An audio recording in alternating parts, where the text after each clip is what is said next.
Hello everyone, আমি হচ্ছে reporter ছাপড়ি reporter. আমাদের সাথে আছে sister Monir R sister Ruman.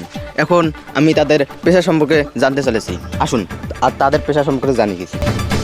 Sister Ruman, so tell me you doctor in পেশা, আপনার পেশা সম্পর্কে কিছু বলেন। Yeah, definitely. Pile is cancer is very dangerous. Doctor হচ্ছে একজন সম্মানীয় ব্যক্তি। একজন ডাক্তার চাইলে কি না করতে পারে, একজন সুস্থ রোগীকেও মেরে ফেলতে পারে। হ্যাঁ হ্যাঁ আবার একজন ডাক্তার চাইলেও একজন অসুস্থ রোগীকেও হ্যাঁ সুস্থ করতে পারে। ডাক্তারদের সম্মান কিন্তু অনেক। হ্যাঁ আর আল্লাহ তাআলা ডাক্তারদের সম্মান কিন্তু এত উঁচুতে দিয়েছে। হ্যাঁ এত উঁচুতে দিয়েছে। এই জন্য আমরা ডাক্তাররা গর্বিত। হ্যাঁ ডাক্তারদের সাথে কারো কম্পেয়ার করা যায় না, হ্যাঁ। বিশেষ করে এসব উকিলদের। Objection your reporter. এই reporter I will come back. অপেক্ষা করো, আসতেছি। Objection, Your Order. Please coming my home. Everyone take my salam.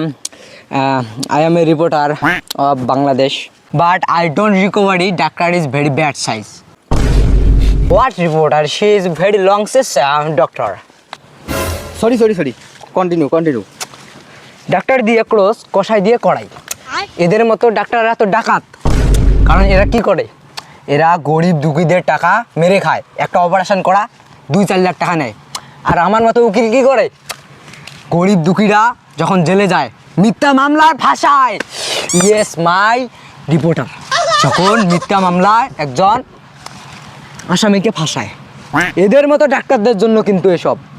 তো আমি কি করি, কেসটা লড়াই করি। সেই গরিব দুঃখিনীর মায়ের সন্তানকে আমি জেল থেকে মুক্ত করার ব্যবস্থা করে দিই। এদের মতো ডাক্তার কি করে জানেন, মানে একজন সুস্থ স্বাভাবিক মানুষকে কোনো রুগী মারা যায় তাদেরকে মেশিন দিয়ে বাঁচায় রাখে, মেশিন দিয়ে হাত পা নাড়াচাড়া করানোর ব্যবস্থা করে দেয়, দিয়া 10-5 লাখ টাকা হাতিয়ে নেয়। এরা দেশের ডাকাত। এবার কিন্তু বেশি হয়ে যাচ্ছে, কিডনি কেটে নিব। তুই কি করিস? তুই তো জামিন দেওয়ার আশায় কতগুলো টাকা ঘুষ খাস, তুই জানিস? হ্যাঁ, উকিল নামে কলঙ্ক তোরা, বাংলাদেশের উকিল নামে কলঙ্ক। আর তোরা ডাক্তারদেরকে নিয়ে কথা বলিস। Objection reporter.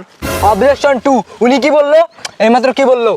ওর কপাল ভালো, আমার কাছে কিন্তু ফাইল নাই, নাহলে ওর নামে এখন একটা মামলা দিয়ে দিতাম, 15 বছর জেলে থাকতো। আমার কিডনি কাটতে চায়, জেলে কানিয়ে টান। দেখছেন, এই হাতে নাতে আপনি প্রমাণ পেলেন।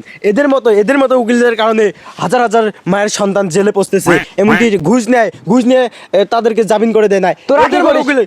Objection your reporter. ওরা কি করে, ওরা অনেক মানুষের কিডনি কেটে নেয়। রিপোর্টার, শুধু কিডনি না, অনেক ছেলের বিসিও কেটে নেয়। বিসি কেটে নেয়, অনেক ছেলে এখন বাবার সন্তান হতে পারতেছে না, মায়ের সন্তান হতে পারতেছে না। এই বিসি কেটে নেওয়ার কারণে এখন ছেলেদের ভবিষ্যৎ পুরাই অন্ধকার। আমারও এদের মতো ডাক্তারদের জন্য ঘৃণা হয়। আমি এদের মতো ডাক্তারদেরকে কি করতে চাই জানেন? কি? ওদের আমি বিসিতে গুলি করতে চাই। আরেকটা কথা হবে না, তোমাদের মতো উকিলদের কারণে আজকে আমাদের ডাক্তারদের এত বদনাম। তোমরা যারা লাশ নিয়ে আসো তাদের পোস্টমর্টম কে করে? আমি করি।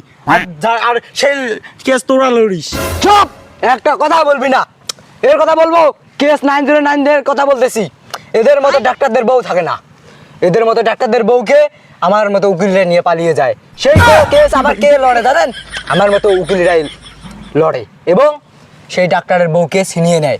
কেস 000 কথা বলি। এদের মতো ডাক্তাররা কি করে জানেন? অনৈতিক কাজ করে।